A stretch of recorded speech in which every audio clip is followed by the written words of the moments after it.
Hey everyone, joining me today is Danny Draven. Danny is an award-winning writer, director, and producer. After receiving his film degree from Emerson College, he moved to Hollywood and he has edited over 80 feature films, including films for Lionsgate, NBC Universal's Chiller TV, and the Sci-Fi Channel. Danny is also the author of 3 published books on filmmaking, including the Filmmaker's Book of the Dead, which is due for its 2nd edition coming this December, which is 2015. Danny, how are you? Hey, I'm doing great. Thanks for having me. I'm happy to be here. Oh, my pleasure. I wanted to, ask you, Danny, just, as before we get started, I wanted to, just ask you about your background and how you got started in this crazy world of filmmaking. Oh, sure. Well, I'll give you the quick version, but essentially after I finished film school, I did like most people and packed my bags, and I went to film school in Boston and packed my bags and headed out west. And when I was in LA, I pretty much I came out not knowing anyone at all. In fact, I didn't have any sort of ins or family or anything in the business. So I just kind of came out cold turkey and started looking around for any kind of film work. And there were some things here and there, some PA kind of stuff. And then at some point, I ended up hooking up with Full Moon, which of course I've been with a long time since. But and then once I sort of hooked up with Full Moon, it sort of led into all kinds of things, editing and post-production and doing all kinds of jobs from PA to extra to sound design to all the way up to finally getting to a chance to direct something super low budget, and then it kind of spiraled into directing again and again and again, and editing again and again and again for them. And Charlie Band, the owner, and I became pretty good, close personal friends over the years. And I've known him since since 99, I think, or 2000 ish. And he would have at some point when they ended up having me kind of as a producer for hire, and I ended up doing these sort of a couple films for him, for Charlie, as a producer for hire, director for hire kind of stuff, and we've been sort of friends and ever since, and then of course I've done my own things and I have my own company and my own post-production company, my own production company, and I've also produced other films outside of Full Moon. But as far as getting started, it was with Full Moon. They were sort of the ones. My sort of Roger Corman world of learning how to make movies was with them. And the Roger Corman world is a phenomenal world to grow up in because, he has influenced and he has helped or, launched the careers of so many people. I don't know if have you ever read that book, by the way, Roger Corman's book, How I Made 1,000 Films and Never Lost. Yeah. I've got a signed first edition on in my library behind me. I sure do. Yeah, it's a great one. It's that was probably one of the books that inspired me to try to write something. I figured when I first had the idea to even write a book, it was like 2002, somewhere around when I was making that movie Crips, and I was just like, I should probably write all this stuff down. Maybe it could be helpful, and then I was like, I'm kind of young at the time, and I was like, maybe I don't have enough experience yet, and of course eventually I did, but that was a great book. That was actually probably one of the ones that inspired me to write one. Was that? Yeah. Yeah, and that book inspired me as well, as did Lloyd Kaufman's book. Oh yeah, sure. Because a lot of these great filmmaking books, and it's amazing to hear things from the perspective of people who are actually out there doing it. Which in your book, The Filmmaker's Book of the Dead, I know you touch a lot on that, and you also have a lot of really good interviews. With people like you have Tom Savini, you have Lloyd Kaufman, and you have Herschel Gordon Lewis on there. That is just phenomenal. And, so in talking with the book, how did you go about, putting this book together? At that point you said, you're reading Roger Corman's book, it actually inspired you. So how did you, start piecing it together, get these interviews? I'm a huge, book fanatic anyway. I mean, I have an extensive library, extensive collection of books, first editions, and all going on. I just have a lot of that, a lot of books and whatnot. And I've always wanted to actually write. Besides screenplays, I always wanted to actually write something that was nonfiction. And I try to think about, well, if I wrote something nonfiction, what the hell would it be? And I was like, well, how about something about filmmaking, something I know a lot about. So I had to sort of pitch the idea to my publisher, and my publisher is Focal Press, and they're kind of one of the top publishers on entertainment books in the world. And they publish a lot of other books on filmmaking and directing and writing and everything. So I had to come up with a concept to pitch to them that was unique enough for them to get it to greenlight it. And that's where this sort of Filmmaker's Book of the Dead thing came from. And I sort of refocused the book to be specific about making horror movies versus just a general book about indie filmmaking. Although if you read the book, it doesn't really matter what genre you're working in. You can use the information in it to make any film, but my sort of idea and the publisher's sort of idea too is to focus specifically on horrors. And that's kind of what we did in the book. And by doing that, I was able to utilize tons of awesome people that I've known and met over the years, and to get some really great inside interviews with people. I was able to use examples from my own films, like schedules and pictures from the set and all this stuff that were all horror pictures anyway, and be able to have access to a lot of the Full Moon library, as far as their photos from Puppet Master and behind the scenes videos from Puppet Master and Blood Dolls and all the different movies they did. Because if you go to the website, all that stuff is on there as well that you can watch, which is part of the book. And it was just kind of like I had this treasure trove of horror information and access to people and access to content, to pictures and posters and artwork and weird and just craziness. And then just sort of came into this collection and then putting my own experience into it from having made all these films, that became the Filmmaker's Book of the Dead. And the first edition, I actually wrote the first edition in 2009, and it came out in, I think, very early 2010. Update this thing, and that's where the second edition came about, and I was able to get another 15 or so interviews with some awesome people, and just update it because the book, eventually cameras that I mentioned and distribution methods I mentioned, things like that go out of date after 5 years. So I was able to update a lot of that information, and that's how we got the new one. So, when I've interviewed David Hall, who was on the show, and he actually has his own horror course. And one of the things that he always mentions is horror has such a understanding almost that you can do different things. You can experiment. That's what I'm looking for. You can experiment more in horror. And he always suggests to make the first movie you do a horror film. What do you think about that advice? I think it's great advice. I mean, the first film I did was a horror movie, a horror film, and I wasn't. I mean, I've always been a fan of horror, no matter since I was a kid. So there's no the passion was always there, but I never thought my first film would have actually been horror until I met met up with the Full Moon sort of crowd, and their whole thing, of course, was horror, fantasy, and sci-fi, and so that's I just kind of got thrown in really to the genre on the first film I made, and it kept going from there. But there's a reason that horror is a good first film to make, and the reason is the horror audience is sort of like a built-in it's sort of like a built-in audience. When you make a horror film, there's that loyal horror fan base that will check it out,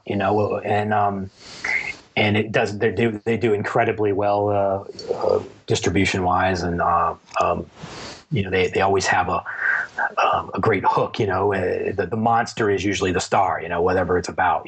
Like killer beavers or killer whatever it is. There's some kind of hook to it, and they're usually fairly cheap to make, and have a pretty good pretty good shelf life. So yeah, if you're looking to make a first film and you're I would say don't make a horror movie if that's not what you really, really want to make. Go make what you want to make no matter what. But if you're looking for something to sort of start with and you're a fan of horror movies, hell yeah, go out and make a horror film as your first one. Absolutely.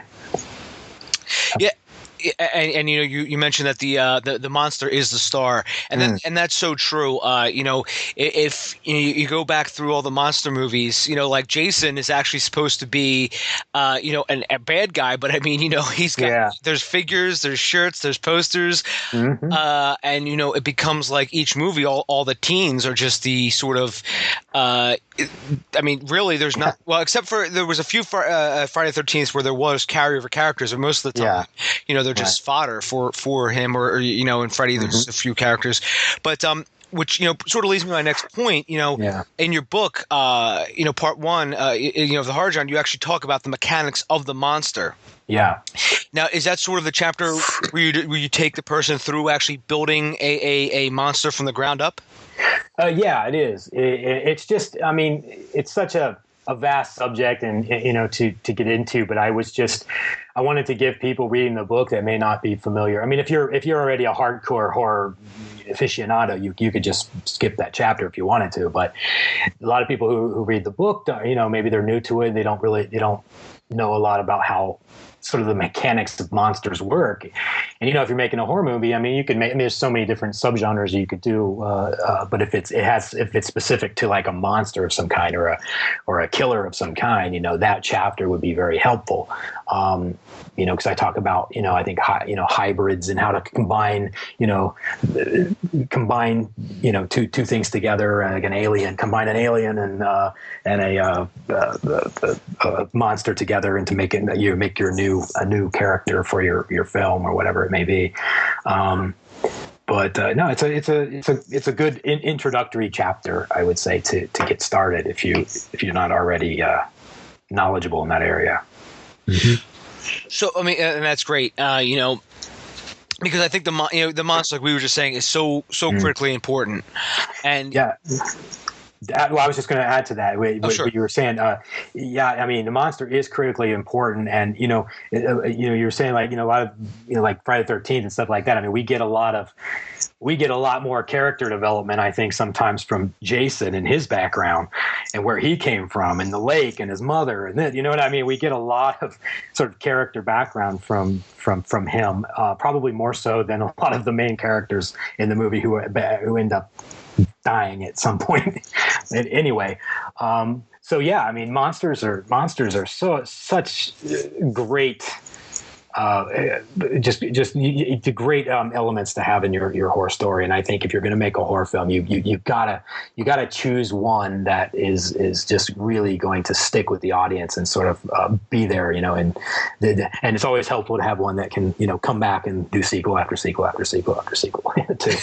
but just you know, just design something that people are going to be people are going to relate with. Try to humanize them too. You know, try not to just, you know, stick a guy in some funky mask that you find at the dollar store and give him a machete or give him some other tool that you pick up at Lowe's that somebody hasn't used yet in a horror movie, and have him just running around killing teenagers at a cabin. You know, that's all great. I mean, you know, that's what I think a lot of people are doing, have been doing over the last, you know, how many years. But I think in order for your movie to really stand out, you're going to really have to dig into the characters and tell the story a lot better than just a guy out killing a bunch of teenagers. You know, whether that character development is in your main characters or in your monster. I think it's very important to have it in both, really, to make a film that'll really stay with the audience. Yeah, and you know, I was taking a screenwriting course, and the professor who was teaching actually made a very good point, and that is that the monster sort of dictates the story. And you know, after I watched the movies again, like the Friday the 13th, or you know, Nightmare on Elm Street, or you know, and it dawned on me, and I was like, you know what, it's absolutely right, because otherwise this would just be hey, you know what, we're going to take a trip to the woods, and if there was no monster, all right, this is a trip in the woods, but but it's when they come along that everything, the whole, they're the inciting incident of themselves. So then everything just goes off on its own rails. Yeah, exactly. No, you gotta.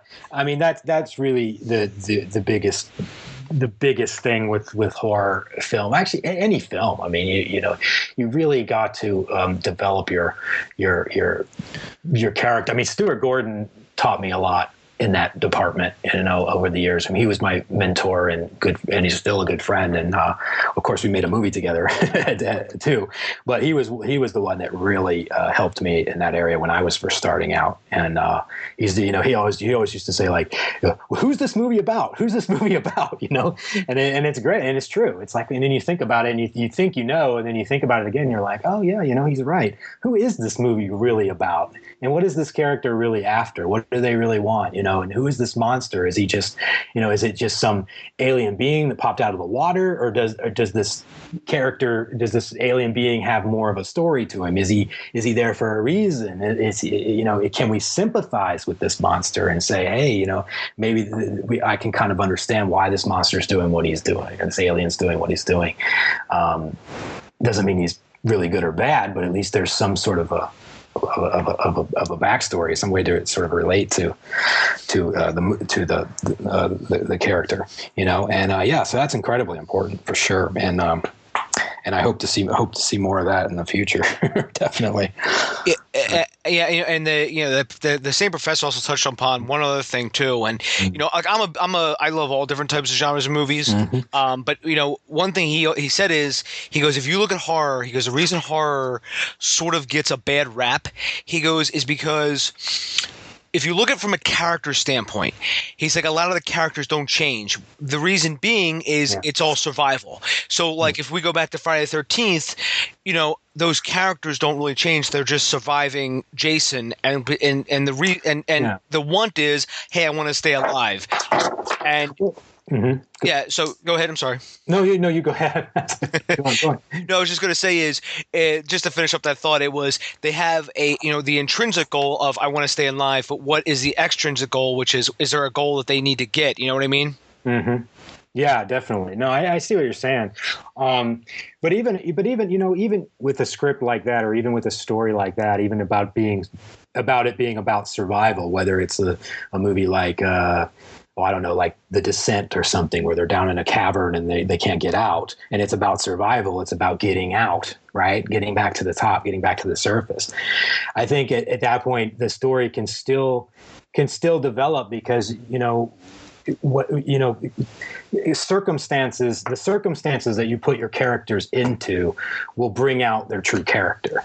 So no matter, if you put them in a survival mode, their real character, in a good script anyway, their real character will start to come out, and you'll start to see who this person is behind that social mask, behind the mask that the audience has seen up to that point. So if we got somebody who maybe you like and is really cool in the beginning of the movie, and you kind of relate, and then all of a sudden, they get in a crash, and then the aliens come down, or whatever the situation is, and this person turns, the real crazy part of this person starts to come out, and we really start to see what they're all about, and I think and through the trials and tribulations through the movie, it brings more and more out of that character, and I think that's when you're reading a script that's written by a really good writer. Is when you can constantly put your character in circumstances, and then learn more and more about them as things happen to them. Yeah. So. Yeah, very true. Mm-hmm.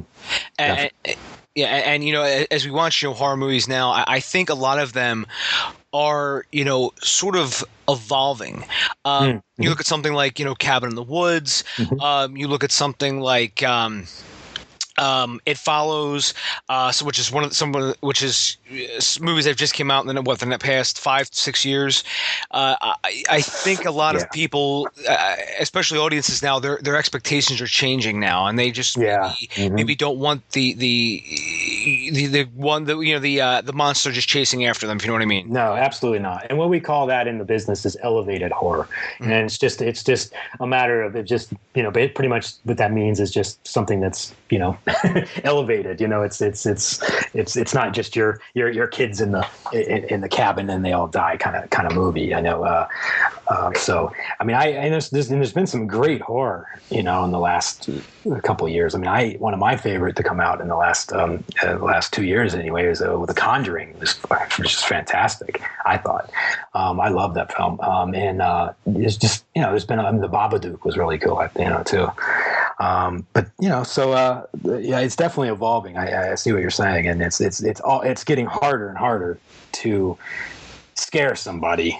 In a horror movie. I mean, it's so easy to be cheesy in a horror movie. I mean, because you're always, as a horror filmmaker, you're always sort of walking that line of a tightrope, I should say. You're always walking this sort of tightrope, and on one side it's, people laughing at you in complete ridiculousness, and then on the other side it's scary, and you're always kind of balancing that line of what's ridiculous and what's scary when you're trying to make a movie. And with today's audience, I think that's getting harder and harder to accomplish. I mean, you got to remember when horror. I mean, when in the old days, when film was just starting out. I mean, you had a bunch of people in a theater that they saw a train coming towards them in a movie theater, and they all get up and they ran out because they thought it was the scariest thing that they've ever seen. And they all actually believed that train was going to come through the screen. This is back in the old days. I think was I can't remember if that was Edison or whatever it was, and that would scare people back then. And then you look at the evolution of horror since then, in the 70s and the 80s and all the way up till now. And it's definitely getting harder and harder to scare everyone. But you can do it. You just gotta come up with the right way to do it, I think. Yeah. Yeah, very true. And, because the horror audience who you're actually, going for, like, they most of the time, they're probably watching a new horror movie every week. Let's just say, for the sake of argument, watching a new one every week, and they're used to the tropes. They're maybe used to the setups. So, if someone listening to this were to take something from that, it's, you do have to do your research, and that way, when you are writing your script, if you're not writing something, and then a horror person, watching it's going, a horror fan watching it's going, oh, well, that's from The Last House on the Left, or this is from The Hills Have Eyes, or this is, it's you want to sort of. And you have to do your research, and then that way you can sort of make your own thing. And I think also, just why I mentioned those two, The Hills Have Eyes, The Last House on the Left, I've noticed a lot of horror nowadays, except for maybe The Babadook and It Follows. A lot of horror is about people, like groups of people attacking other groups of people. You look at The Purge. You look at I can't remember the name of these other movies. Oh yeah, a lot of these are seem to going back to throwback to the 70s, which is where was people just attacking other people. Mm-hmm. Yeah. Yeah, I mean, well, you look at. I think you can look at what's going on today in the news. People attacking people, and so that's why horror tends to sometimes follow what's going on in the world, and there's always going to be people attacking people as long as there's human beings on the face of the earth. And so, I mean, I think that's when you get horror to follow suit. I think with some of that stuff, but it's just how you tell it, and how you present your own point of view on whatever story you're telling on about people attacking people, and it can be very scary. So. Yeah, and I'm reminded of the Texas Chainsaw Massacre, because when that came out, I mean, that was just like a shot in the arm to everybody, and that was just that was something they never saw before. Yeah, and still scary. Yeah, that is it's still scary today. Yeah, because and they combined a few things. I think they combined the serial killer. I think it was Ed Gein, and they also combined a few other things. But because horror every so often comes along, and you've got Texas Chainsaw, you've got Friday the 13th, you've got the Blair Witch Project, and it just and then you have Paranormal Activity, and they come out of nowhere, and they just are like a juggernaut, and that's the there was a Here's a little side note, just a little anecdote. There was when I was taking, or talking to somebody, excuse me, they had produced a lot of horror films, and one of the things they always mention is they said, listen, if you're going to pitch people a horror film to like investors, he says, please don't mention Blair Witch Project or Paranormal Activity, because he said these two are the outliers of outliers. Yeah. And he goes, they made, a cajillion dollars and on a budget of like, 10, 15,000. He's like, that so rarely happens. Yeah, it's true. No, it's definitely true. I mean, Paranormal Activity, 15 grand in it, and then it gets a studio release and makes just millions and millions, breaks all kinds of box office records, and pretty much sets producer Jason Blum up to make, to do Blumhouse and all these other films and everything. And I think that's great. I mean, wow, it's just it's inspiring, actually. His story, Jason Blum, is very inspiring to somebody like me to hear. Like, wow, man, here he is. He made this movie for 15 grand. It made a ton of money, and here he is making big movies like Whiplash, and he's he's working with James Wan and doing all these. It's amazing, So good for guys like that. I think that's great. But yeah, is that the standard? No, of course not. Don't think like, hey, I'm going to take $5 grand from my grandma and I'm going to go make something in my backyard that's going to make a ton of money. No. That's not common, especially now too, especially these days. I mean, you're also talking about things that happened, 10, 15 years ago. I mean, Blair Witch was what, God, I don't know. What year was that? No, 96 or something like that.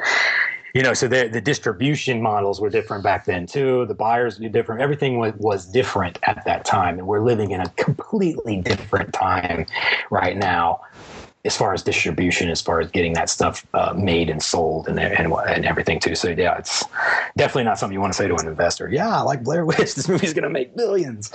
But yeah. So.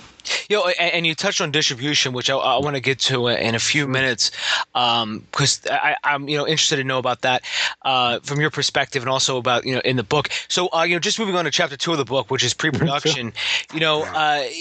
Because we pretty much covered a ton of the writing stuff. So, but with pre-production, I mean, just as a quick summary, what are some of the most things that when you do a seminar or something, what are some obviously you can't talk about all of them, but just like maybe one or two of the most important parts that you usually tell people about pre-production? Usually, I think one of the most one thing I like to remind people of is to, before you start making a movie, really try to understand what you want to do with it. And I think if you're planning on making something that's a web series, or you're planning on something that you want it to go theatrical, you kind of have to plan for what your deliverables are going to be. So if you're planning on getting a theatrical, you're planning on taking it to Sundance, making screening it and whatnot. You might want to start thinking about what camera you're using and what lenses you're using.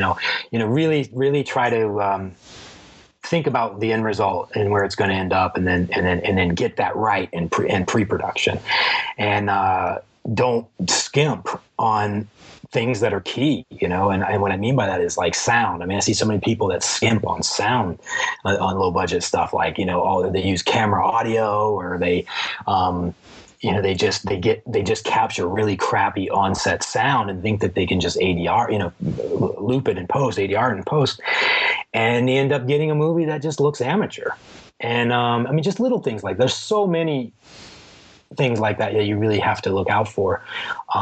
But definitely good sound, and thinking about your deliverables, and just trying to hire the most professional actors that you possibly can get on your film. I know not everybody has a budget to get professional actors, and maybe they're using friends and family, which I don't recommend. But if that's the only thing you got and you're starting out, then do it. But at the end of the day, movies are about the actors, about the stories. So you definitely don't want to skimp in that area if you can, and just really try to put the money on the screen, I guess is what I'm saying.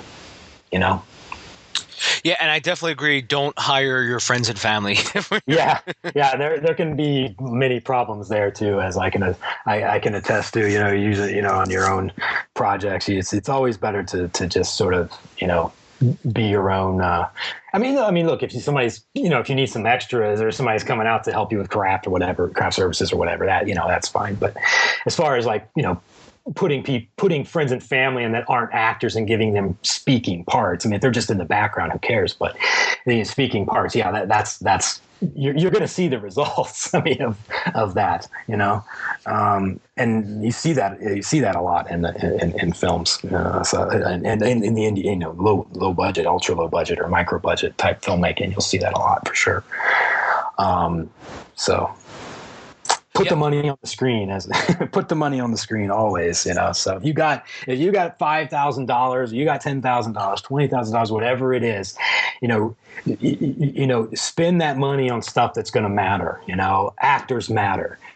Quality matters. Script, of course, matters. Hopefully, you already have that in order. Post production matters, and that's a field that I'm very familiar with, and that's incredibly important to your project, and not only in having something that's sellable and screenable and deliverable and will pass quality control and so on and so forth. Just spend it wisely, be frugal, but spend it on things that will actually end up on the screen. Yeah, and that's very good advice. Because I know you were mentioning post production, and obviously I want to get to that too, because I know you're that's like your specialty. So through production, which is actually chapter 3 of your book, what's some again, I know you can't talk about everything, but what are like some of the one or two most important points that you could just give us about production of your film? About production, as far as like just yeah, like tips and basically being the like let's just say I mean the way you probably will be is the director of it was also the producer, you know what I mean? So what are some of like the tips that you have as you're producing your film? Well, one of the things I think that's very important to establish as a producer is to hire or find people who are out of school or whatever that are good. Hire people that of course know their jobs very well, but are people that are pleasant to work with, and people that are going to support you on the project. You need to put in a very firm management crew when you're doing a movie, and what I mean by that is you don't want to go out and you don't want to think that you want to do everything yourself, and that's something I did, and that's a mistake I did early on. And it was like, I'm going to produce, I'm going to direct, I'm going to line produce, and as I'm directing, I'm going to make sure the craft, and I'm doing everything when I'm trying to direct, and that the movie suffers, no doubt. And because, you're always thinking about other things and you're not thinking about what's going on in the viewfinder. I wasn't paying attention to the actors because I was thinking about the U-Haul that was about to get towed outside. That's got all my gear in it. And then, our insurance, and we're only going to the location in another few hours. And how am I going to, so I'm actually watching the monitor, watching the performance. And at the same time, my producer mind is thinking about all this other stuff. And I think I call it in my book, I call it like the war of the producer and director self. You have the producer side and you have the director side, and they're constantly kind of, when you're doing it all yourself, they're constantly kind of, bickering back and forth in your mind. And it's distracting. And, you really want to be, if you're directing, you really want to be just directing. I mean, if you're producing too, that's okay. But maybe you're not taking on all the responsibilities of what a line producer would do or a unit production manager would do. You're just making a few decisions and casting here and there. But when it's time to be on set and direct, you're just directing, and you'll get a much better flow, and your creativity will be better. And you'll be more relaxed and everything. So yeah, I mean, you just gotta get together a really good crew, and always put delegate, put a crew together that you can delegate responsibilities to, so you don't have to think about everything at once. And that way, when you show up, you're like, okay, I had somebody's taking care of all the art department, somebody's taking care of all the wardrobe, somebody's taking care of this and this and this, and it all just comes together. And you also get another person to contribute their creativity, the wardrobe person or the makeup person, they're coming in with their own set of skills that you don't have or may not have. Maybe you do, but most of the time you won't. And they're contributing creatively, because filmmaking is a creative process. It's a collaborative art form. And the more you understand that going into making the film and being a collaborative person, the better film you'll make. And Danny, I've actually done it myself too, where I've actually been the director, producer, line producer, and while you're trying to direct, you're like also putting out fires. Yeah, you're pulling out your phone and you're texting people. Yeah. You're like, oh shit, is craft services going to be okay? Because craft services, by the way, in that case, in my story was pizza, and I was like, I'll break here, and I made about, well, I'd say is I've made a ton of student films. Mm-hmm. Years ago.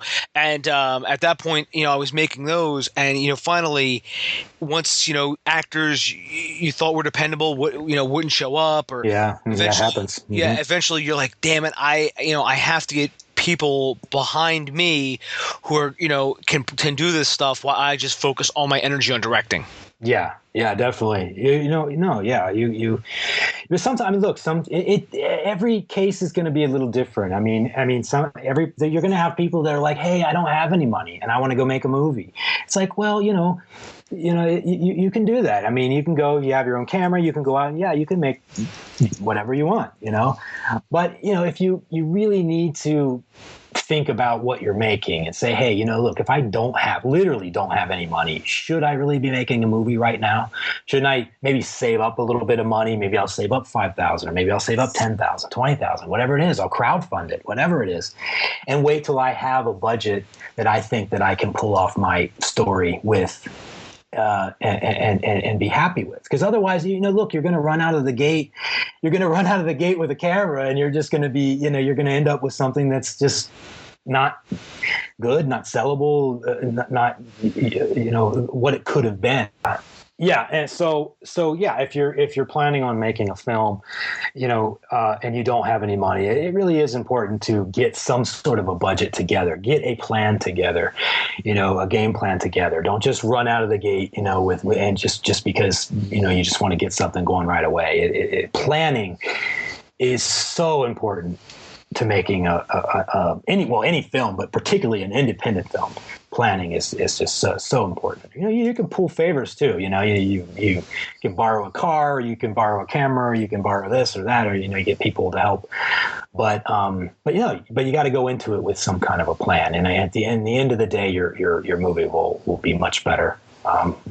Trust me, because I've gone out of the gate. I've made movies with scripts that definitely weren't ready. I've made movies with scripts that, edited plenty of them too, with scripts that just shouldn't have been made because the budget was just so ridiculously low that when you see it on screen, you're just kind of laughing. What were they thinking?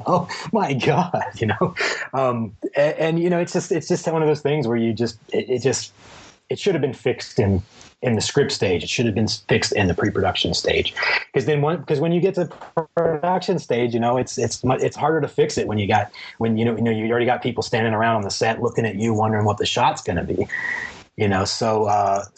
Fix it. Don't fix, certainly never ever fix it in post, but certainly fix it in pre-production as much as you can.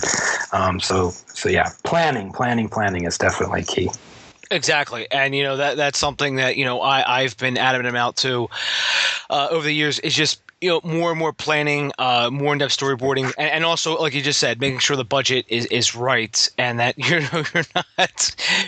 not putting this together and then being like on set being like, how are we going to do this? Well, look, production wise, one good way to really save money too during production. And I did it on a film I did called Ghost Month. And one really good locations. It depends where you live too. I mean, if you're in LA, you save a ton of money. If you're in like Kansas or something and you have like a lot of land and a lot of old barns and a lot of houses and a lot of things that you have access to for free, that's fantastic. You're going to have a fantastic movie with lots of production value, lots of different locations. But if you're in a place like LA or somewhere else, things are expensive. People know you're making a movie, and everybody's got their hand out, wanting to get paid. And what I did on Ghost Month is I shot a film on 35 millimeter film in Nevada. And what I wanted to do is I knew one of the biggest things to do would be to save money would be to have a location that we could have control of. So I ended up finding a house up in the hills, and I ended up renting it. It wasn't a film production house or anything, or through the film listings or anything like that. It was just like a house that was for rent, and I rented it for 2 months, and it was a 6,000 square foot house. It has 2 levels, and it had a lot of land, and it had like this horse thing in the back, and some this pond or this little fountain up front, and it had a separate apartment downstairs, and a 6-car garage. And I was like, man, 6-car garage. I mean, I shot on a soundstage on Deathbed that wasn't even that big. And so I said, hey, we'll rent this house and we're going to make this into our little movie studio for this shoot. So, 6-car garage is big enough for sets. So we built sets in the garage downstairs. The apartment to the side, we shot some scenes in there, and I also used that for makeup, for hair, for a green room, and we shot some scenes in there as well. Upstairs was where we shot the majority of the movie. Outside, we shot some other scenes that were in the film, and we did some run and gun shooting around the land, because it was public land and whatnot, and we did some driving shots and everything.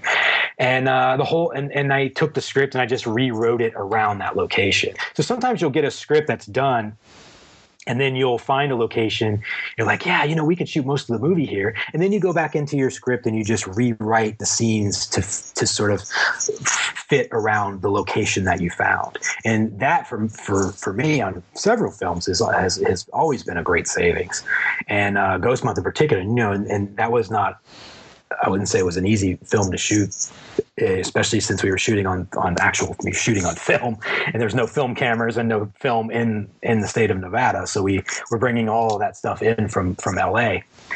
And but it went smoothly. People were at their hotels, every day, and it just went. It was very smooth, and we lived on set too. Actually, my DP Mike King, who shot the Manson family, I think, and the gaffer. I said, hey, this house it's a working house. Why don't we just stay? The Keys people. Why don't we just stay on set? We'll just live at the house during the production, and everybody else can stay at the hotel. And that's exactly what we did. So at the end of the day, as soon as we were done, me and the DP, we would start talking. We would pre-light, or we would start talking about the next day's shots, and that's just literally in the living room. And then we would go to bed. We would just go down the hall and go in the room, go to bed, wake up in the morning, eat breakfast on the set, and then we would start talking about it. And then people started arriving, and then we would start shooting the film. And it was again, the pre-production was a good part of that. I planned that out way ahead of time. And but at the end of the day, it worked. It worked really great. I'm not saying do that. You don't have to do that in every film, but I'm just saying if you have, that kind of, if you have a house or you have something available like that where you can utilize it in that way, it can be very beneficial to your production. And that's an amazing opportunity too, to be able to just wake up and already you're on set. Oh yeah, dude. I enjoyed it. They enjoyed it too, because it was like, it was particularly where we were at, way up in the mountains. I mean, it would have took me an hour to drive there in the morning and an hour to drive back. So that's 2 hours of a very, very long day where every hour is very valuable. So by sleeping on set, I just I had two more hours of the day that I didn't have, 2 more hours of rest that I didn't have, and I was able to use that to my advantage. Yeah, I was able to do that one time as well, and the special effects guy and a couple of the PAs also were able to stay there, and they were just like, this is so much better than having to drive, because they had like to get from where we were to from where they actually their home was, it was like 2 hours for them each way, and they were like, thank you, this is so much nicer to be able to wake up and be on set. I mean, so obviously you couldn't have that luxury on every film shoot, but I mean, when you do, it's like the film gods are smiling upon you, and that's something that should be cherished while it can. Yeah, definitely. I mean, it's definitely not the norm, but I mean, it's not. I mean, if you're making a professional film, you're not going to see Ridley Scott sleeping on set, to save time. But with the lower budget films, I mean, you just really have to, put your creative hat on and just really think of ways that you can save time and save money, and the more you can save time and the more you can save money, and that those resources can be used for other things, hopefully other things to make your movie better. Maybe it's a bigger actor, or an extra day of shooting, or a Steadicam, or something that you wanted that you couldn't afford before. And but a lot of that's going to come out in the pre-planning stage. Yeah, absolutely.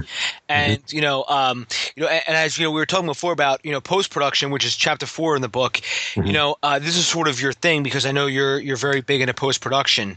Yeah. Well, I've owned my own post-production business for a very long time. And I've edited, God, I don't even know. It's over 100 now. I mean, I don't, I don't know. I use aliases on a lot of things, but I know I edited definitely well over 100 feature films, and it's just something that's been a part of me for a very long time, and post-production is such an important stage of your movie, and a lot of people don't really think about it that much until they get there. They're just like, oh, we just got to get the movie shot, just get it shot, get it in the can, and once it's in the can, and we can fix things in post. That's a terrible, terrible way to do it.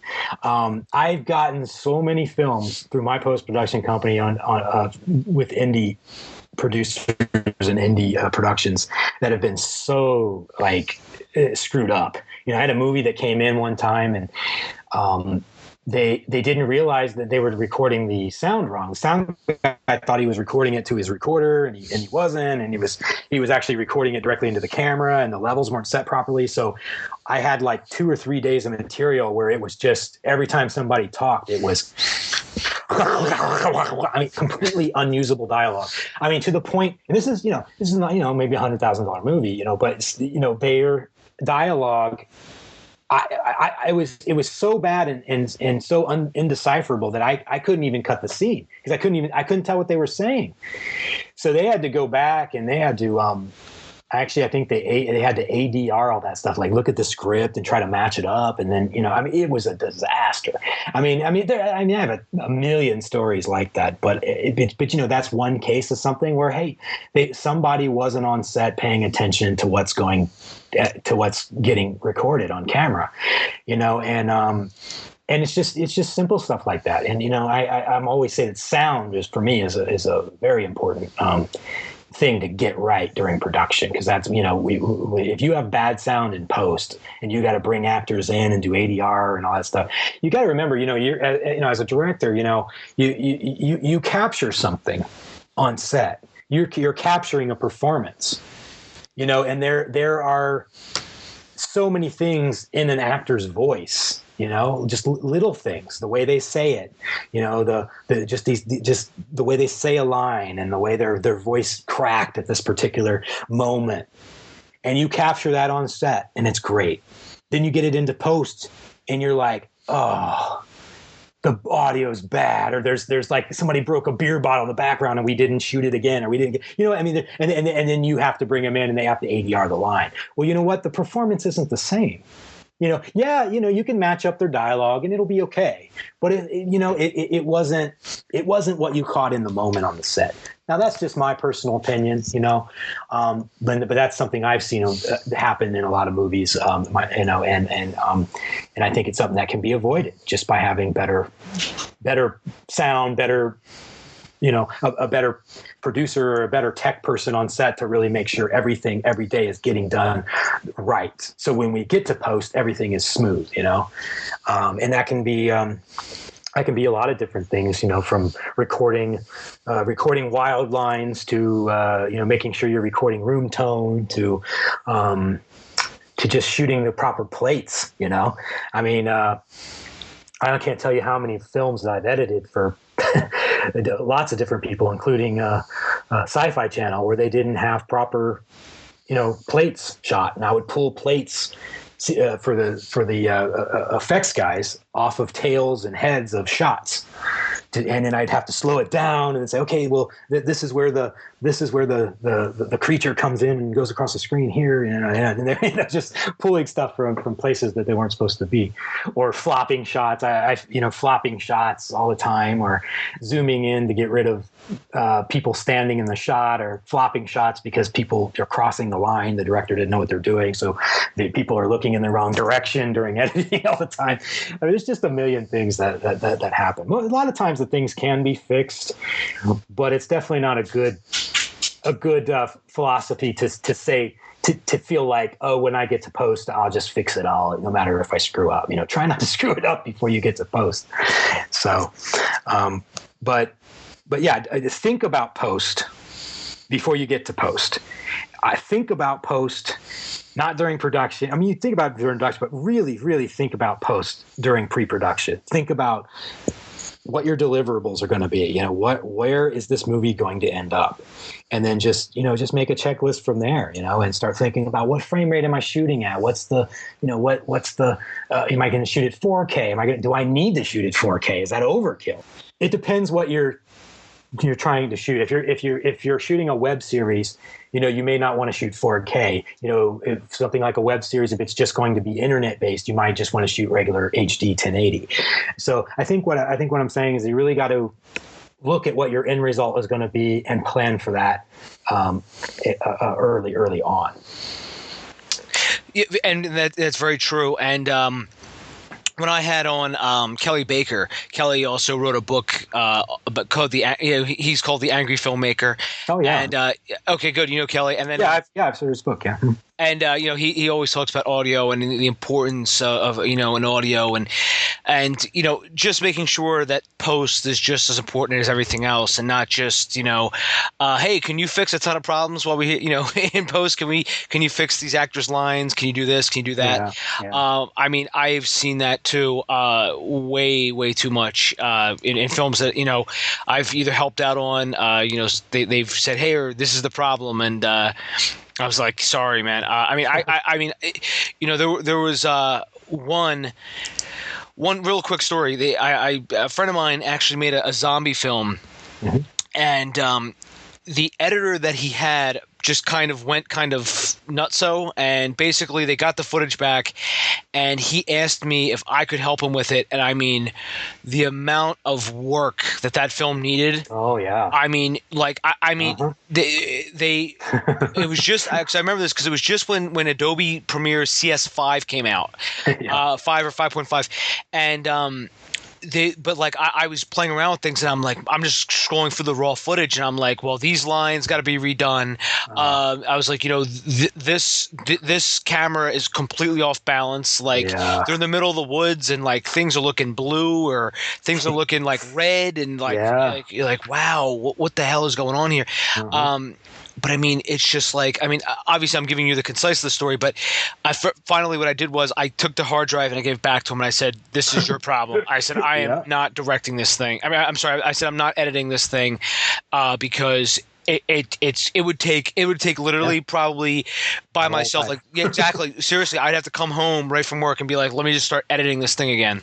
Yeah, no, I've given hard drives back to many, many producers. many producers. I'll get these things. I know exactly. I can totally relate to what you're saying, because I had the same exact problems. I'll get these producers that I was like, hey, they'll bring in their movie, and they'll be like, oh yeah, here's the movie, and then they, of course, they never have any money, so it's like, oh yeah, we need to do this and this, and then you look at it, and you're like, are you kidding me? This will take more time than it took you to. not only it would take months to fix. Months. I mean, it was just they're that bad sometimes. Where you get them in, and it's just like, man, this thing is so all over the place. The audio is just dreadful. The cameras, the movie, it's just, it would take months to do. And yeah, it pretty much hand it back and say, yeah, sorry, it's your problem. And you don't want that to happen to you as a filmmaker. And that's why I try to tell people, like, hey, when you're making a movie, take post-production very seriously, because it can cost you a lot of money, man. If you get to post and things are that messed up, well, you're going to spend probably more money than you spend on your movie trying to fix it all, and it didn't have to be like that. It really doesn't have to be like that. You just need somebody that understands the post process to help you along and say, hey, let's make sure we hire a professional sound. Let's monitor this sound. Let's make sure that we got what we needed here. Let's make sure if we're doing special effects, let's get our visual effects supervisor on set to make sure that we're shooting these plates even right.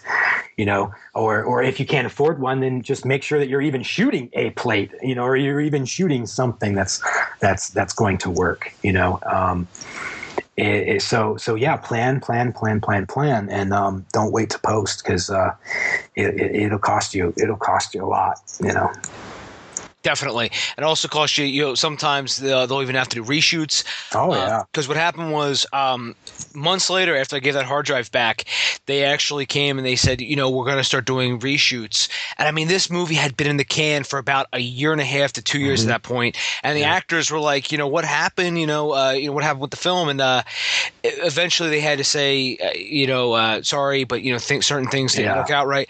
Long story short, by the way, Danny, that film is still not edited. It's still not released. And that was about 3 or 4 years ago itself. So it's been about 6 years for them. They're still working on it. Yep. It's about 6 years. Yeah.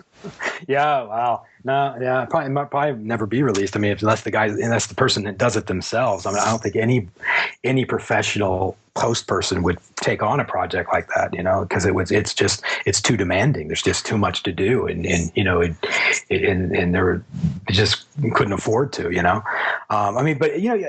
any movie you get is going to be some problems in post, but to avoid them. I mean, I remember cutting, stuff when I cut stuff for Full Moon, there's always problems usually in the movies. I mean, I've cut, like I cut Puppet Master 10, and Puppet Master 9, and God knows how many other crazy films for them. But I mean, the puppet films, that Charlie does, those movies are actually quite. I mean, you may look at it and not think so, but cutting those puppets is actually quite difficult, because they don't move very well, and they take, the rods are always there, and they're a little tricky to cut, but they usually do second, they usually do another day of pickups with puppets and stuff usually to help with that stuff, but so every movie's got its own bag of problems, but just try to make that bag be a very small bag, I guess is what I'm saying. So. Yeah, I was going to say, I do imagine those Puppet Master movies have to be hard to edit because, of all of the stop motion involved. I mean, they do. I imagine that's how they do that, correct? No, they're not stop motion. Not since Puppet Master 3, I think, or 4. No, maybe 4 or 5. I can't remember if those were stop motion. I think they might have been. But no, they haven't been stop motion for a long time. They're just rods. They're rod puppets, pretty much. I mean, like Ginger Dead Man is just pretty much a hand puppet, and oh God, there's so many. Charlie's got so many bizarre characters, over there. We got the evil Bong, and we got the King Bong, and we got the Ginger Dead Man, and we got Ooga Booga, and we got oh God, we got all the puppet masters, and we got the skull heads. There's just an endless amount of puppet movies for everyone to watch, but they're tricky. You'd be surprised, those movies, how many effect shots are actually in them, and I would say, I don't know, 200-300 maybe, depending on the film, and it could be anything from just enhancements, like a blink or to string or rod removal kind of work, to just stuff that glows and, lightning bolts and moons and, whatever it may be. There's actually quite a bit of effects works on those movies. But even my film Ghost Month, I ended up doing some effects where it was originally not going to have any effects in it at all. And I was terrified by the makeup when I first shot it on set. And I was so unhappy with the makeup job. So I ended up giving them a digital makeover in post, what we call digital makeup. And basically it take the character and then we go in and we sort of redo that person's makeup to make it scarier and give it a digital makeup version. And it made those scenes much scarier, much better. And I actually did it in my film Real Evil too. The one I just did, the last one I did for Full Moon, a found footage film I did called Real Evil. And some of the makeup in that I thought could be enhanced. It wasn't that I was unhappy with it. I just thought it could be better. It could be enhanced. So we brought, she comes up to the camera and then her face kind of like morphs into this corpse. Well, obviously we couldn't do that practically on set. So those were just digital makeup enhancements that we did in post, but it worked really great for the film, So there's a lot of things you can creatively change in post that sometimes you don't think of during production, but and that's one thing I've always had a knack for, getting it in. I'm like, hey, let's make his face morph instead. I was like, oh, great. And then we do it and it's like so much better, little things like that. Oh yeah, and I know you were talking about Puppet Master. Yeah, I can just imagine that those movies must be difficult. I know some of that stuff, is just unreal because, even the small stuff that I've done, in terms of like, editing. Some movies are just like, my God. The reason I brought up stop motion, I had a friend who she asked me to help her on her stop motion, and even doing that and then having to edit it. It was just so time consuming. Yeah, stop motion's exactly. Charlie Bam though, he did a lot. He's worked with a lot of stop motion. From I think Laser Blast, and he had this movie that's still unfinished called Prehysteria, I think. Or no, Primeval. So the Primevals, I think, was something that David Allen was doing, I think, back in the day, but it was all stop motion. Beautiful stuff, really cool stuff. Like Harry, like Ray Harryhausen kind of stop motion. It was really, really, really cool stuff. And they still never finished it, though. I don't know, maybe one day he will, but stop motion, geez. Yeah. Effects, I think the biggest film that I did with like the most effects, I think, was probably the film I cut for Sci-Fi Channel. It was a Sci-Fi Channel movie of the week. It was called Ice Spiders, and you can still see it on Sci-Fi, every now and then. But it's just a big spider romp, in the ski lodge, and Patrick Muldoon and all these. It's a fun little movie. It's a popcorn kind of movie, but yeah, that movie had a lot of CG spiders and stuff in it. And actually, Steve Blasini, who did the spider effects, I interviewed him in the Book of the Dead, so he's in there too. But it was a fun film to work on. It took like 3 months though. It was a pretty long process to edit that thing. But yeah, so. And I know you have a lot of really cool people that you've interviewed. I wanted to ask you, how did you go about, getting a lot of these people for the book? Well, a lot of them are friends. A lot of them I've known over the years. Most of them, the majority of them, actually, I think probably all of them. I'm trying to think, is there anybody here? Most of the people I'm either a colleague or I know personally, or they're a friend. And essentially, I just kind of told them about the book and what I was doing and so on and so forth, and they were usually up for it, And I tend to ask questions in those interviews. Everybody loves the interviews in the book. That's been from the first edition. I know that because, everybody likes everything else in the book. But I'm saying a lot of people really enjoyed the other perspectives from working professionals that were in the book. And what they liked about those interviews the most is that they're not like fanboy questions. They're questions that are very specific to the craft of filmmaking. Very specific to directing or acting or cinematography. I ask very specific questions that and try and get answers back that are like, wow, maybe I didn't even know that when I asked the question, sometimes. And I think that shows when you read the interviews. And the second edition just kind of, and it adds to that, the first edition, I had a lot of great people, James Wan was in the first edition. Of course, now he's making huge movies. Robert Englund, Robert Kurtzman, Sabini, Kaufman. I could go down the list. I mean, it's a long list. But the second edition, I added about maybe another 15 people. But I was really happy to have McGarris. Gave a great interview. I got a really awesome interview with John Ottman, composer and editor of the X-Men and the Usual Suspects. I got a great interview with Kane Hodder, Tibor Takas, who's the director of Spiders 3D and The Gate, and John Debney, who's the composer of Sin City and In Days. Michael Berryman, Mike Mendez, Neil Marshall Stevens, who wrote 13 Ghosts, Chris Alexander, and Mark Ordesky and Jane Fleming, who were producers on Lovely Molly and that Bigfoot movie Exists. And Mark is also the executive producer of Lord of the Rings trilogy. And he is my mentor, actually. So you ask how I get these interviews. Well, he's been my mentor for 2 years. So I was like, hey, Mark. Him and Mark Ordesky and his partner Jane, they gave a really great interview as well.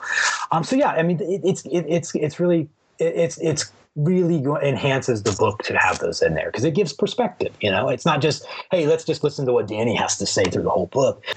So in the new edition, I interviewed about 15 new people, but overall in the book, there's probably about 30 to 35 people, and they're all working professional people, and it really adds perspective for the readers in the book, and that's why I have them in there, and I hope that the readers will enjoy it. And I'm very excited that the second edition also gets a hardcover edition, which the first one didn't. I'm a big fan of hardcovers, so it's getting a hardcover paperback version, and it'll be a digital version. So. And when's that coming out again? It comes out on December 16th of this year, 2015. So. Very cool. Right in time for Christmas. Right in time for Christmas, yeah. And there's going to be new. I added a lot more. I updated the information, of course. Every chapter's been updated, but I've added a lot more stuff to the website, more behind-the-scenes videos from stuff like a lot of Full Moon stuff from my film Real Evil. I've got a lot of stuff in the book about that. Revised scripts and schedules and storyboards and all that stuff from some of the newer stuff that I've been working on is all in the book.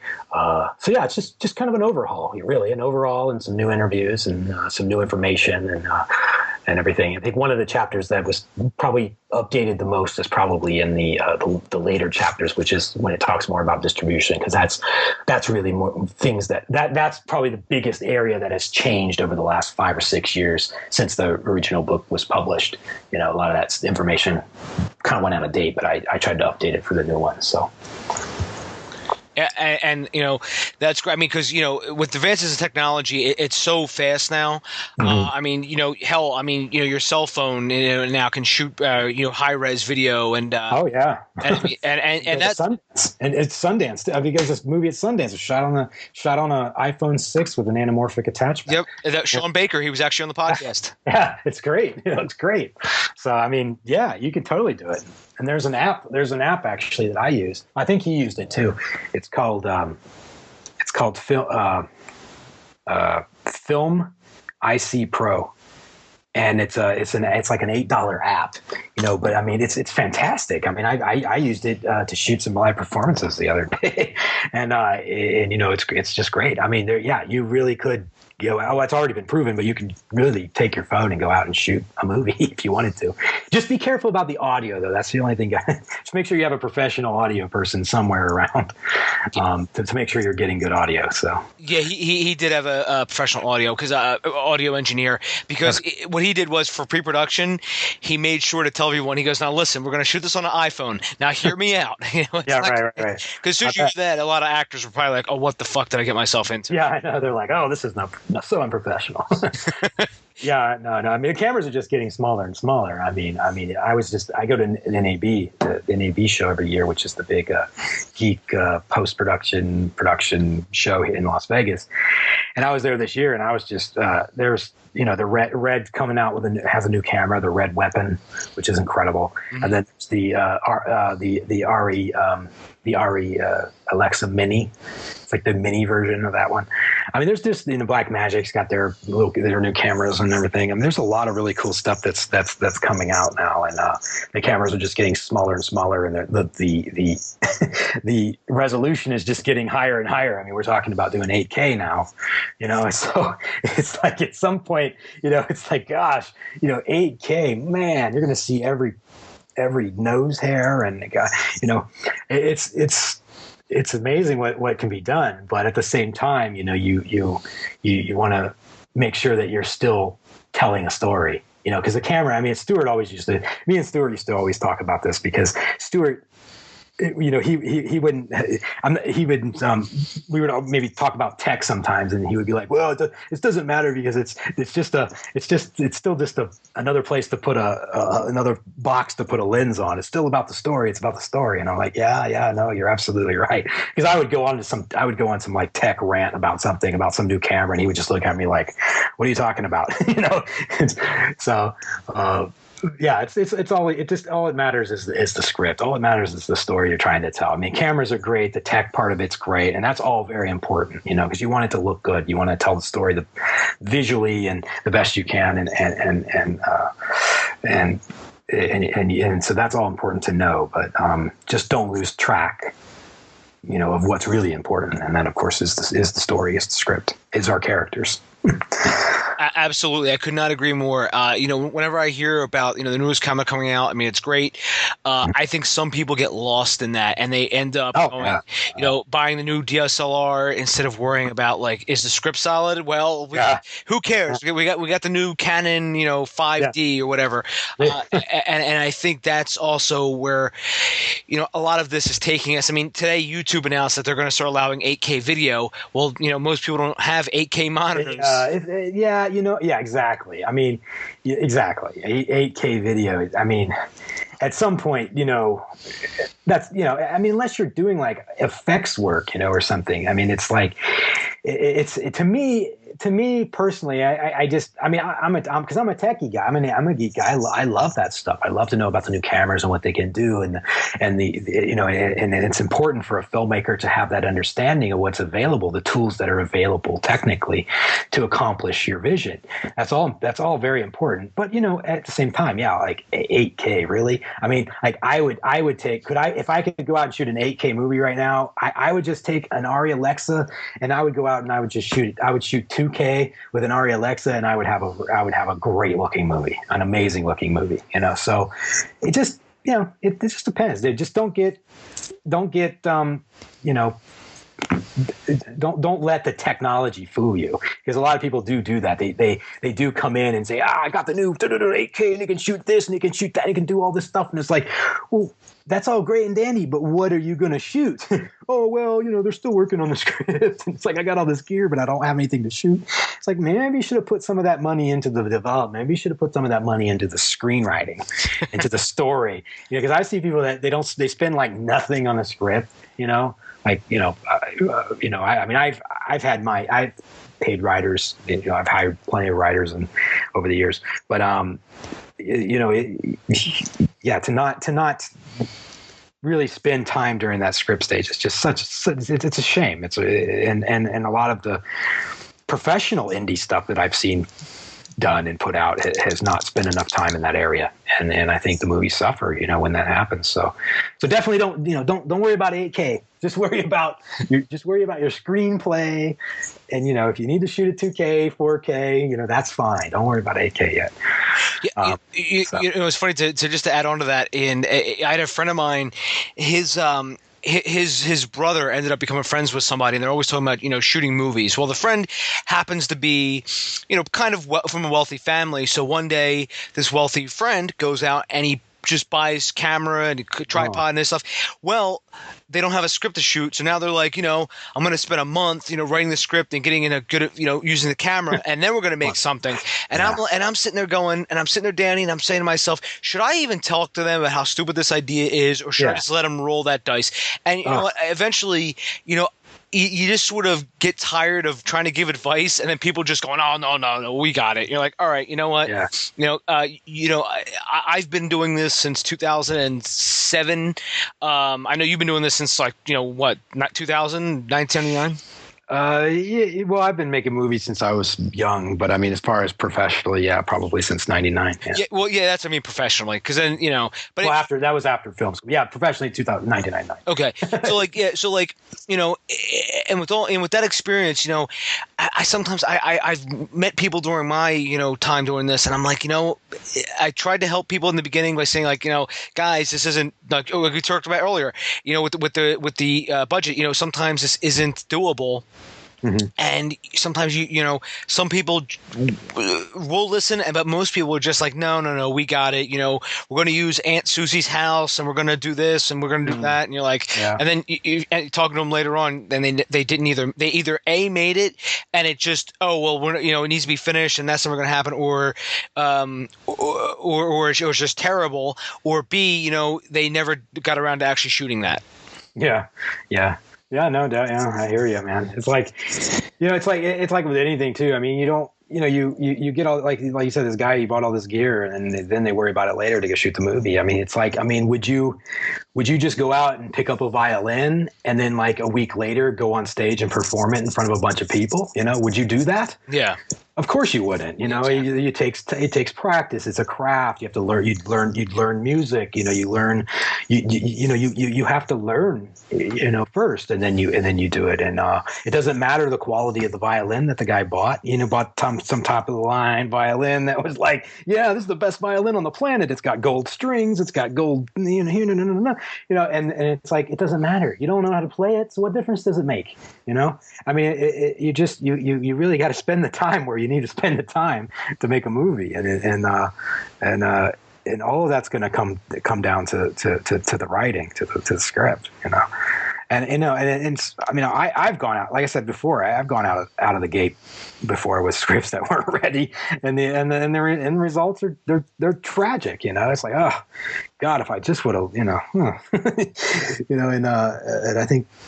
And this stuff, you see it out there all the time. You'll see movies that have the same problems, and you're like, wow, if they just would have spent more time in the script stage, or different, or didn't hire their parents to play the leads, you might have had something else here, Yeah, exactly, and that's something that hopefully who's ever listening to this, and if you're actually making your first film, a student film, whatever you want to call it, you've taken some of this advice, because because I mean it's so important, all this stuff, because you also, there's a saying I once heard: you could tell who your friends are if you ask them to A, move, or B, to make a movie. Yeah, I know exactly. I wouldn't let anybody shoot in my. I'd be like, so you want to shoot in my house? No way, get out. No, but I mean, but you don't look. I don't want to.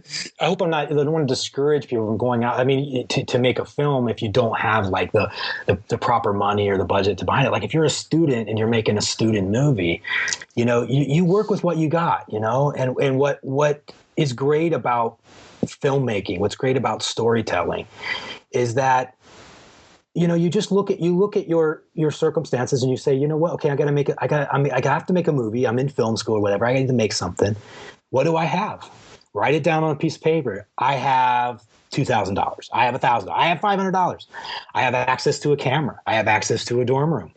I have access to my car. My dad owns a business, so I could shoot in his shop. So at the school it has a lighting. You write all that stuff down, and then you start planning. You start thinking. And if you already have an idea written, or you already have a script written, write what you have available to you first. Look at your script and say, how can I rework my idea, retell this story using, what I've written down over here, using these resources. And you'll be very surprised what you come up with. In fact, it's a great exercise for you to do it that way, because it really will develop you as the kind of filmmaker that can be thrown into any situation, and not fall down face first. That's how I learned. I think that's how a lot of people Roger Corman learned. They were thrown into situations where they're just like, man, how the hell am I supposed to shoot there's a robot in the script? And what you mean that's what I'm supposed to use as the monster, that terrible monster makeup? Oh my God, no. I mean, and then you're thrown into this situation, and you don't, you have to say, this is what I have. How can I still make this how can I still tell this story? How can I still make this interesting? And it could be a lot of different things. And that's what makes you as a filmmaker unique, is how you tell that story your own way, your point of view, your vision, the way you were thrown into that situation and made it work. Because somebody else being thrown into that position, they're going to do it a different way. A third person thrown into that, they're going to do it a different way. Everybody's going to do it a little bit differently. And what that is, I mean, it could be maybe you light it differently. Maybe you only show a little bit of the monster's face. I mean, I've done that many times. There's a lot, because that happens sometimes. Sometimes that you get to set and things, even if you did, you did it in pre-production and you did some makeup tests and whatnot, and you're like, oh yeah, this looks great. But sometimes you get them on set and you look through the viewfinder and you're like, gosh, this isn't working, and then you need to, you got a crew standing around who's all getting paid and money's going out the window, and you have to shoot something. You just can't say, let's forget it and shoot it another day. And you don't have the money to do that. So you have to really think on your feet.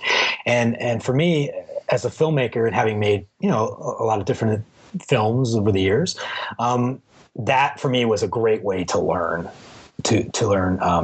how to make movies, and how to just go with the flow and work with things that are given to me, and not complain, and just get it done and figure out creative solutions to things.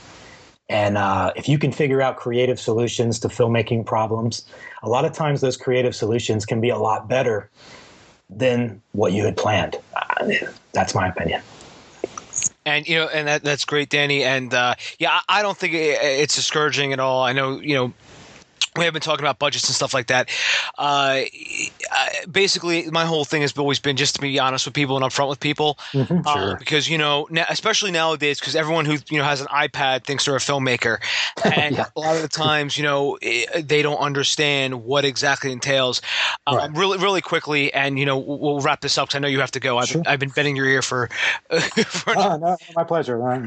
But I had a friend of mine. I went to high school with this guy, and he one day we were, we got together at a friend's birthday, and he says to me, he's like, I'm actually writing a screenplay, and he's like, I want you to take a look at it. And I said, I really, unless I really know you for a while, I really don't read your screenplay.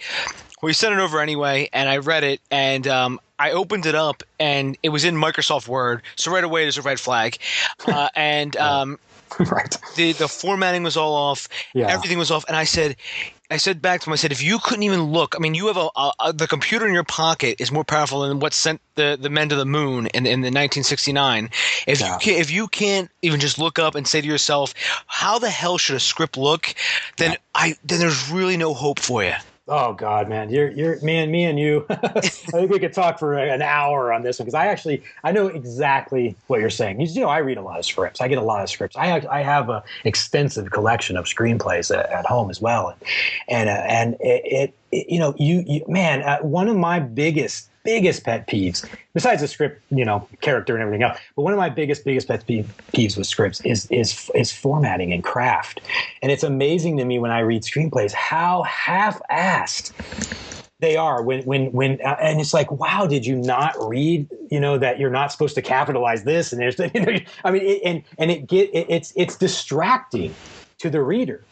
And if the reader, if you're sending it to me as a producer, and you're like, hey, check out my screenplay, it's really awesome. And I look at it and I read it and I see, and I'm reading it, and it's like, it's actually distracting for me to read it because your formatting is so off. I won't read it. I mean, I was a screenplay, or I was a judge for a screenplay competition years ago, and I got a bunch of scripts and I read them and everything. And and the way I judge is very simple. I read the first 10 pages. I won't read anymore. That's it. If you get me in the first 10 pages, I'll read the full script.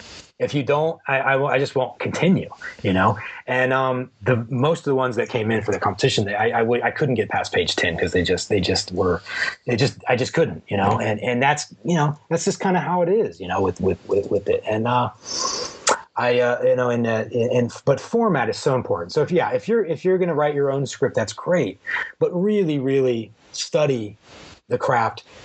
There's plenty of books out there on script formatting and style, and for God's sakes, read other screenplays. You know, there is an infinite amount of professionally published screenplays out there.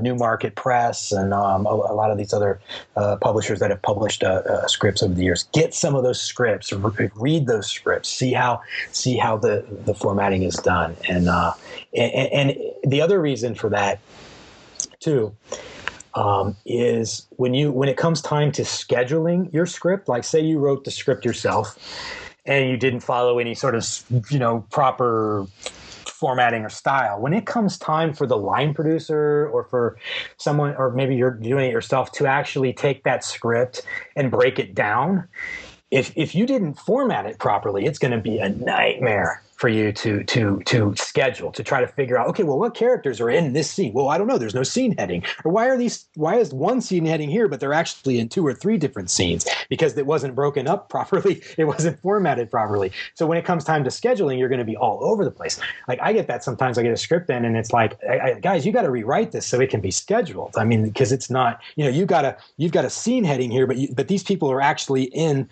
literally 3 different locations. They're like, oh, well, it starts in the garage, but then he runs outside and he's down the street, and then and none of that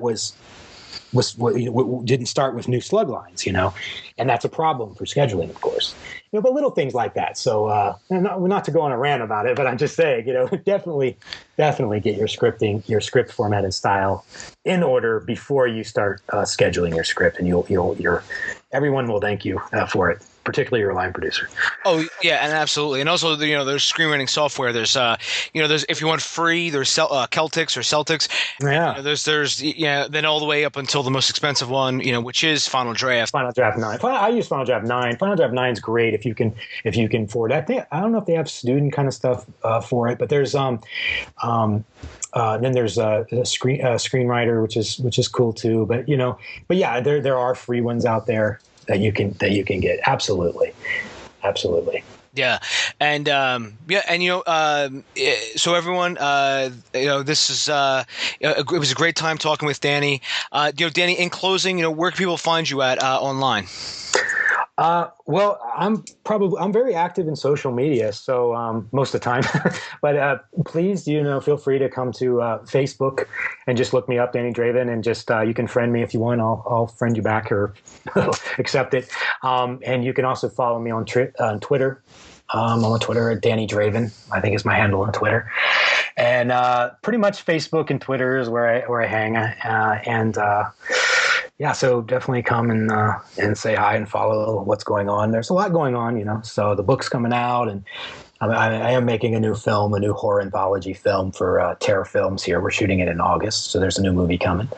And the book, December 16th, second edition, and I hope everyone likes that one. And more movies to come after that, more and more. So awesome. Everyone, you can find me at davebullis.com. Twitter, it's at Dave_Bullis. Danny, I want to say thank you very much for coming on. I hope everyone, I know everyone has, Danny and I have been, talking for about an hour and a half, and I know we've covered a lot, but I'm telling you, if you just listen and take any notes, there was a wealth of info from this. And, Danny, I wish you the best of luck, and, let me know if you ever want to come back on. I'd love to have you on as a guest again. Yeah, absolutely. And thank you for having me. It was a pleasure talking to you. I enjoy talking about making movies. Otherwise, I wouldn't have written 3 books. So it's always a pleasure to talk to you and to answer questions for people and try to help them out. That's actually why I wrote the book in the first place. It wasn't about money or anything. Believe me, when I get that 63-cent royalty check in the mail, it's not about the money. It was about helping people, make their movies, make them the best they can, and introduce a lot of information to them to sort of, help them avoid the pitfalls along the way. So with that said, thank you very much for having me. Oh, my pleasure, Danny. And remember, check it out, everyone. I will link to it in the show notes. It's the Filmmaker's Book of the Dead. Second edition is coming out December the 16th of this year. Danny, I wish you the best. All right, man. Take care, buddy. Take care. Pleasure. Bye. Bye. Find Dave at davebullis.com. Please make sure to subscribe and share the podcast.